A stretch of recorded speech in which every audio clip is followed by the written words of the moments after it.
6, 6b à 13, Jésus envoie les 12 en mission. Avec ce texte s'ouvre une nouvelle section de l'Évangile selon Marc qui s'étend de Marc 6, 6b à 8, 21.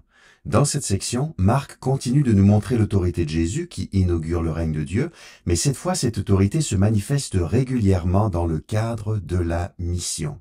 Jusqu'à maintenant, les disciples étaient présents avec Jésus à ses côtés, ils l'ont observé dans de multiples situations, ils ont écouté et médité son enseignement en public et en privé, mais pour la première fois, ils sont envoyés par Jésus pour prolonger son ministère, peut-être même à des endroits où Jésus ne s'est pas encore rendu. Mais pour l'heure, Jésus poursuit son travail. Et notre texte indique même que ce travail, que cette mission est en pleine expansion, à la fois parce que Jésus atteint de nouveaux villages et aussi parce qu'il mobilise les 12 pour répandre avec lui le règne de Dieu. 3 parties dans ce texte. Premièrement, l'enseignement itinérant de Jésus au verset 6b. Jésus parcourait les villages des alentours pour y donner son enseignement. Que nous montre ce verset? D'abord, c'est un rappel du cœur de la mission de Jésus.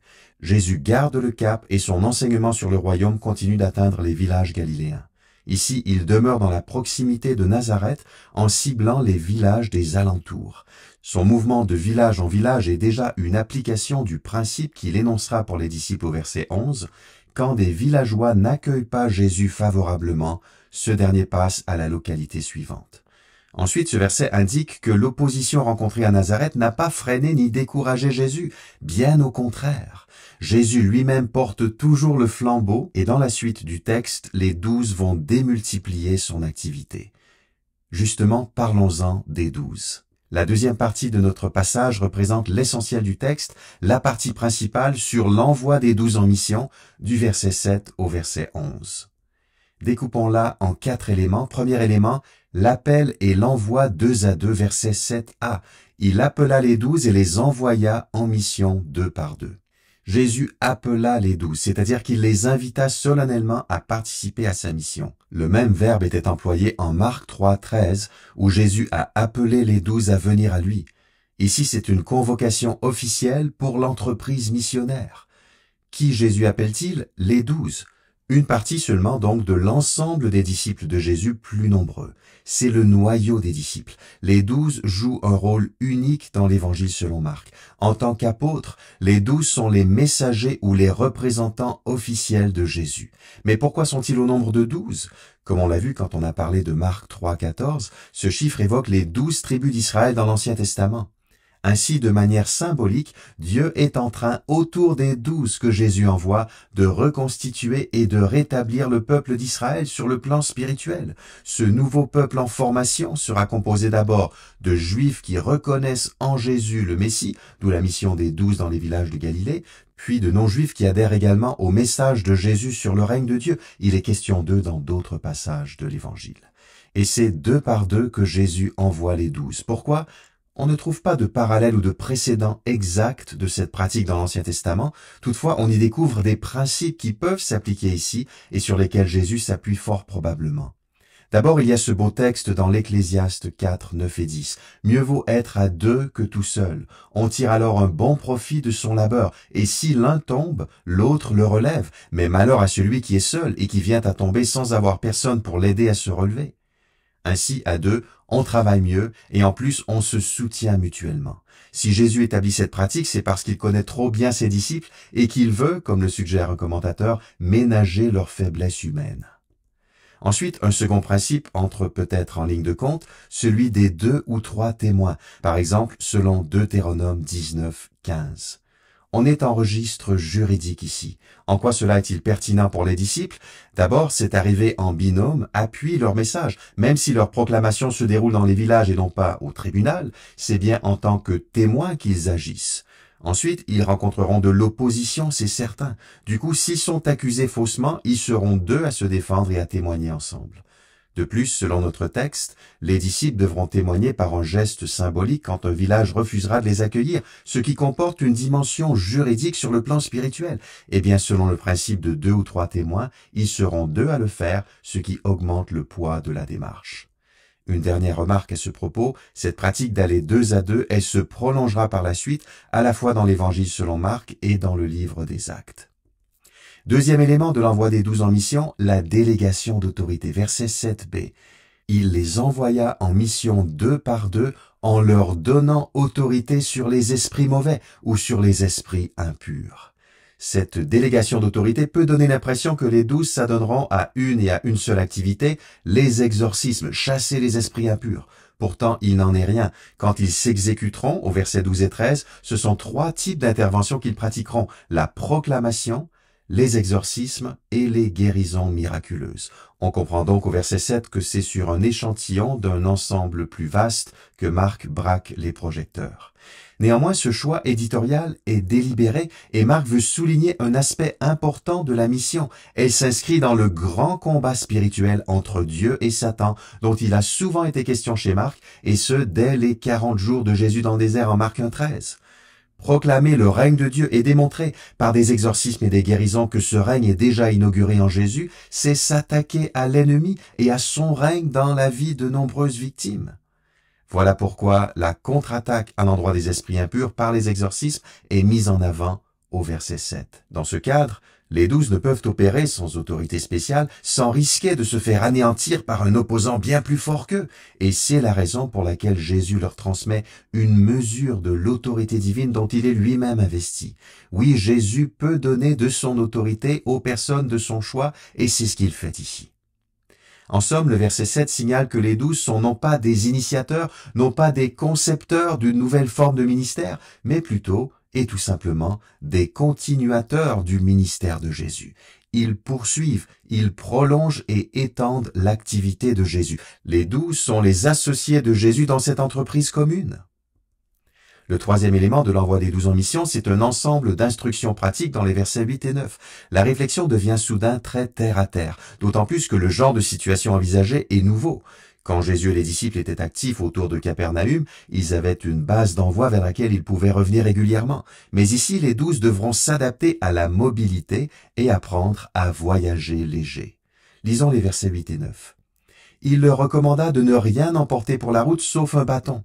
Il leur dit, ne prenez ni provision, ni sac, ni argent dans votre ceinture, mettez des sandales à vos pieds et n'emportez pas de tunique de rechange.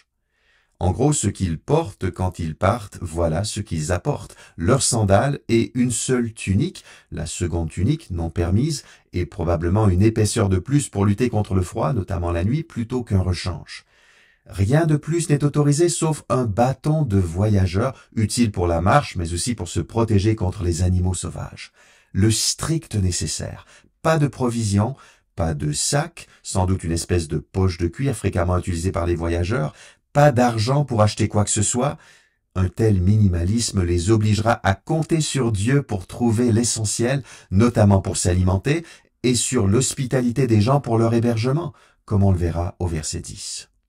Puis le quatrième et dernier élément de l'envoi des 12 en mission, la réaction à avoir face à l'accueil et au rejet. Disons d'abord le verset 10 concernant les situations où l'accueil est favorable. Dans la maison où vous entrerez, restez jusqu'à votre départ. Imaginons une paire de disciples qui arrivent dans un village. Ils y proclament la repentance en plein air, ils chassent quelques démons, ils guérissent les malades qu'on conduit vers eux. Certains villageois invitent alors les 2 disciples de passage à entrer dans leur maison, peut-être même pour y guérir une personnalité, et dans la foulée, ils leur offrent l'hospitalité, nourriture et logement. Ce que Jésus dit, c'est que lorsque cela se produit, les disciples doivent loger dans cette maison et pas dans une autre, jusqu'à leur départ du village. Pourquoi ? Parce que ce principe constitue un critère objectif. On accepte la première invitation. Cela a plusieurs avantages. Cela permet d'éviter tout favoritisme en privilégiant une famille plutôt qu'une autre. Cela entretient une attitude de contentement. On ne se demande pas dans quelle maison on sera le mieux accueilli, le plus généreusement servi, le mieux nourri. Et peut-être que cela assure également qu'on ne s'installe pas trop confortablement dans un village, mais qu'on poursuive sa route vers la localité suivante. Car d'une part, on ne peut pas se permettre le luxe de passer d'un foyer à un autre, ce qui allongerait le séjour. D'autre part, comme il est inconvenant d'abuser des bonnes grâces et de l'hospitalité d'une seule famille, on se doit de ne pas trop s'attarder dans la maison en question. Maintenant le verset 11 concernant les situations plus désagréables de rejet. Et si dans une ville, on ne veut ni vous recevoir ni vous écouter, partez de là en secouant la poussière de vos sandales. Cela constituera un témoignage contre eux. La consigne est claire. Si dans une localité quelconque on ne veut pas recevoir les 12, les accueillir, leur offrir l'hospitalité, ni vous écouter, dit Jésus, alors les 12 ne doivent pas insister. D'ailleurs, Jésus vient de vivre un tel rejet dans sa propre ville, Nazareth, en Marc 6, 1-6, donc il sait de quoi il parle. Jésus leur demande de partir de là, un peu comme lui a quitté Nazareth assez rapidement, c'est-à-dire de se rendre au village voisin, en posant un geste symbolique très fort, en secouant la poussière de leurs sandales. Et Jésus d'ajouter que cela constituera un témoignage contre eux. De quoi s'agit-il? Les missionnaires indiquent par cette communication imagée qu'ils se dissocient de la localité récalcitrante, ce qui implique aussi que le village en question est seul responsable du jugement qui risque de lui tomber dessus, et c'est à ce jugement que renvoie l'expression « un témoignage contre eux ». Le geste indique que les messagers ont fait leur part fidèlement en proclamant le règne de Dieu, mais qu'ils ne peuvent pas forcer les villageois à les écouter ni à adhérer à leur message. Cela étant, un tel témoignage contre un village, sous la forme d'un rituel prophétique mémorable, n'est pas forcément le dernier mot de l'histoire dans ce coin de pays. Les gens auront peut-être l'occasion de se repentir plus tard si Dieu leur prête vie. Mais pour l'heure, en l'état actuel des choses, les sceptiques s'attirent le jugement de Dieu pour avoir rejeté la parole de Dieu. Il nous reste à commenter la troisième partie du passage. Les 12 s'exécutent, versets 12 et 13. En d'autres termes, ils obéissent à l'ordre de mission émis par Jésus. Lisons ces versets. Ils partirent donc et proclamèrent qu'il fallait changer profondément. Ils chassaient aussi beaucoup de démons et guérissaient de nombreux malades en les oignant d'huile. Découpons tout cela. Au début du verset 12, ils partirent donc. C'est une réponse directe au fait que Jésus les a envoyés au verset 7. Dans la suite, nous avons un résumé du ministère missionnaire des 12. C'est le second rapport d'activité de notre texte, puisqu'au verset 6b, nous avions un résumé du ministère itinérant de Jésus dans les environs de Nazareth. Notre passage est ainsi encadré par deux rapports d'activité. Cette fois, c'est l'activité des envoyés qui est synthétisée. Elle a trois composantes. Premièrement, la proclamation. Ils proclamèrent qu'il fallait changer profondément, verset 12, c'est-à-dire qu'il fallait se repentir, c'est le terme français plus classique. L'accent est mis ici sur la repentance attendue à l'écoute du message, mais il s'agit seulement d'un des éléments non négociables de leur prédication. Marc aime abréger et c'est ce qu'il fait de nouveau ici. En fait, les 12 se font les porte-paroles de Jésus dont la prédication est résumée en Marc 1, 14 et 15. Il s'agit de la bonne nouvelle qui vient de Dieu. Jésus disait « Le temps est accompli, le royaume de Dieu est proche, changez et croyez à l'évangile ». Marc 1, 15. Jésus attendait donc une double réponse, repentance et foi. Ici, c'est la repentance qui est mise en avant, tout simplement. Deuxièmement, les exorcismes. Verset 13a, ils chassaient aussi beaucoup de démons. Troisièmement, les guérisons. Ils guérissaient de nombreux malades en les oignant d'huile. Verset 13b. Que dire de l'onction d'huile? Elle apparaît seulement ici, dans les évangiles, en lien avec des guérisons miraculeuses. Dans le Nouveau Testament, un seul autre texte y fait référence en ce sens, Jacques 5, 14, qui invite les anciens de l'Église à prier pour les malades en les oignant d'huile au nom du Seigneur. Ce qui étonne le plus, c'est que les évangiles ne rapportent nulle part que Jésus ait oint d'huile un malade. Je doute que Marc songe à l'usage médicinal de l'huile, même s'il est parfois évoqué dans l'Ancien Testament. C'est plutôt en fonction de sa valeur symbolique, tout aussi biblique, qu'il faut comprendre cette pratique, comme en Jacques 5, 14. L'huile symbolisait la bénédiction de Dieu, comme dans Psaume 45, 8, et parfois le rétablissement et la consolation, comme en Lévitique 14, 15 à 18, et en Ésaïe 61, verset 3. Ainsi les 12, à l'instar de Jésus, opéraient des guérisons miraculeuses par la puissance et l'autorité de Dieu, et l'application d'huile leur permettait de mettre en valeur par un geste plein de sens le rétablissement et la bénédiction qui accompagnent l'inauguration du règne de Dieu. En fin de compte, nous retrouvons au verset 12 et 13 la même triade qui caractérise le ministère de Jésus. Proclamation, exorcisme et guérison. Nous assistons à l'expansion de l'activité de Jésus par l'intermédiaire des 12. Que retenir de Marc 6, 6b à 13? Marc veut faire ressortir de nombreux points. En voici une dizaine en rafale. Le rejet de Nazareth, un tremplin pour étendre la mission. Après la déconvenue de Nazareth, Jésus, malgré son étonnement, ne baisse pas les bras. Au contraire, il poursuit sa route et passe même en vitesse supérieure, en nommant des émissaires qui le représenteront en divers lieux. la place centrale de l'enseignement et de la proclamation dans la mission. Ce thème est récurrent dans notre passage. Les 12 prolongent la mission de Jésus quant à son autorité et à ses composantes. Marc insiste abondamment sur la continuité, sur l'extension de l'œuvre de Jésus par le biais des envoyés. La mission s'inscrit dans le grand combat spirituel. Voilà pourquoi Jésus donne aux 12 autorité sur les esprits impurs au verset 7. La mission se préoccupe des souffrances et des besoins concrets des individus. C'est ce qui marque, quand on réfléchit un instant à l'importance des exorcismes et des guérisons physiques, Jésus n'est pas insensible à la souffrance. Au contraire, il la traite avec compassion. Ainsi doit-il en être des 12. Les 12 sont envoyés malgré leur faiblesse. Clairement, aux yeux de Jésus, le succès de la mission ne dépend pas des qualités des missionnaires. Le besoin d'un coéquipier sur le terrain. Jésus considère qu'à 2, les disciples seront plus forts, plus stables et plus fiables. Dépendre du Dieu qui pourvoit et de l'hospitalité des gens favorables. Voilà le sens des contraintes, du dépouillement que Jésus impose à ceux qu'il envoie en mission, qui se retrouvent pratiquement en situation de pauvreté. Mais Dieu pourvoira, surtout par l'hospitalité des cœurs réceptifs. Témoigner du sérieux d'un rejet. Si le rejet n'est pas rectifié et remplacé à temps par la repentance, il entraînera le jugement final de Dieu, d'où le rituel prophétique qui consiste à secouer la poussière de ses sandales. Enfin, des disciples en formation. N'oublions pas que les 12 sont ici dépeints comme étant en formation auprès de Jésus qui les instruit en vue de la mission. Quel est le message central de Marc 6b à 13? Jésus envoie les 12 et nous pour poursuivre sa mission centrée sur la proclamation du règne de Dieu, quoi qu'il leur en coûte. Des aspects spécifiques du texte le montrent. Les apôtres doivent renoncer à leur confort et à la sécurité de dispositions qu'ils auraient eux-mêmes voulu prendre pour assurer leur entretien. Ils acceptent, d'une certaine manière, de se jeter dans le vide en espérant qu'un parachute existe et que Dieu le déploiera. En conclusion, de nombreuses pistes d'application pour nous aujourd'hui émergent de notre texte. Ne nous laissons pas abattre par l'incrédulité de certains. Combien il est difficile, parfois même blessant et démoralisant, de faire face à des personnes qui, soit ne veulent pas entendre l'évangile, soit le rejettent du revers de la main. Jésus l'a vécu à Nazareth, les 12 l'ont vécu dans les villages, ça nous arrivera aussi. Ne nous laissons pas abattre par nos propres faiblesses. En choisissant les 12, ce n'est clairement pas l'élite que Jésus a recrutée. Il connaît aussi nos défauts, nos manquements, notre historique. Et bien qu'il nous connaisse, il nous envoie. Puisse notre confiance être en lui et non pas en nous-mêmes. En mission, nous agissons comme Jésus, selon Jésus, avec Jésus. Comme Jésus, à l'image des 12, nous poursuivons son œuvre sur terre, alors qu'il siège désormais à la droite de Dieu. Selon Jésus, entendons ses instructions et comprenons bien son message que nous sommes appelés à transmettre. Avec Jésus.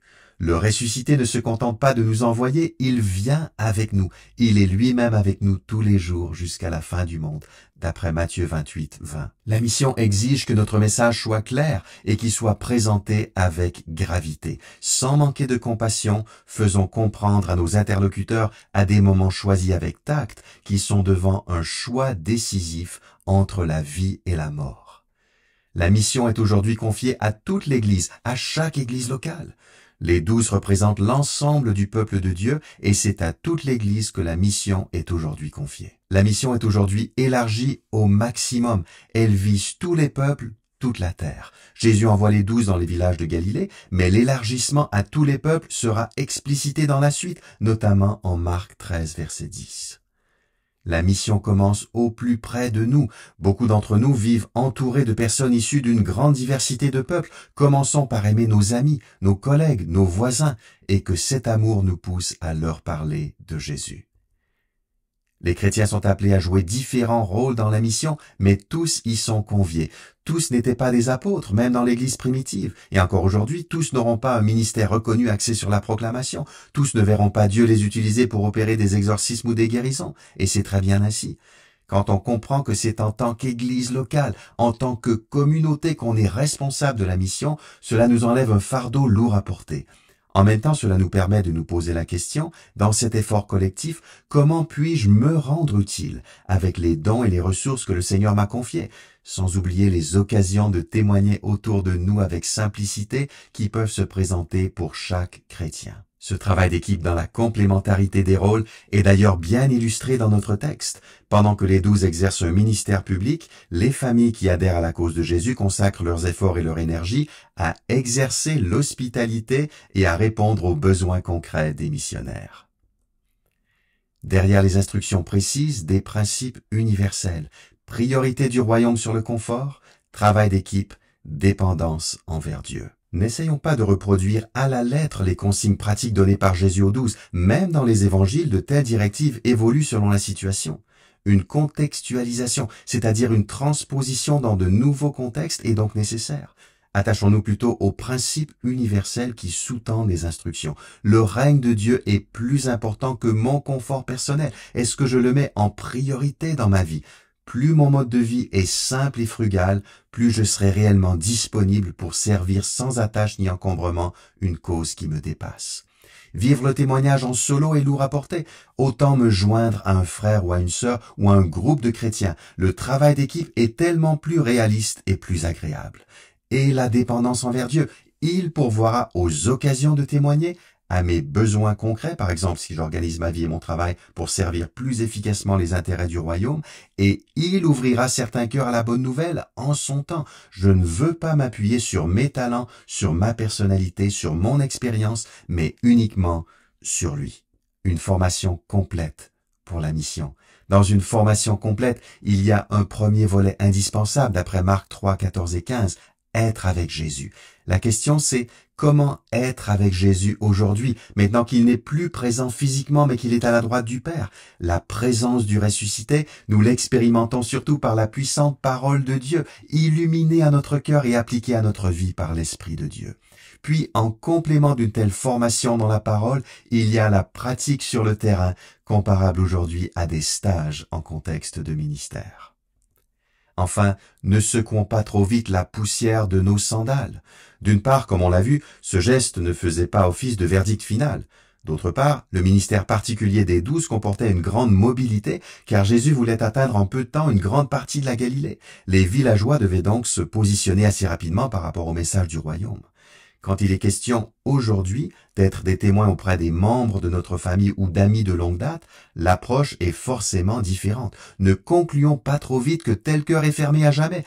Parfois, c'est après des années de témoignages fidèles que l'attitude change.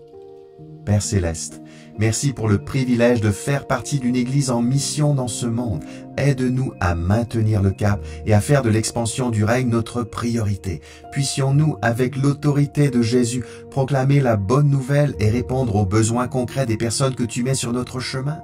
Donne-nous la joie de sortir de notre zone de confort et de notre confort en général pour le bien éternel des gens. Nous dépendons complètement de toi dans cette entreprise. En Jésus qui nous envoie.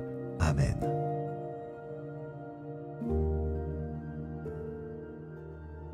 Tous les jeudis, découvrez un nouvel épisode de mon podcast Parle-moi maintenant sur YouTube et Spotify. Pour ne rien manquer, abonnez-vous sur ces plateformes ou inscrivez-vous à ma newsletter hebdomadaire en visitant mon blog sur toutpoursagloire.com. Commandez dès maintenant mon nouveau commentaire pratique Parle-moi maintenant par Marc sur marc.parle-moi.com. Merci pour votre écoute.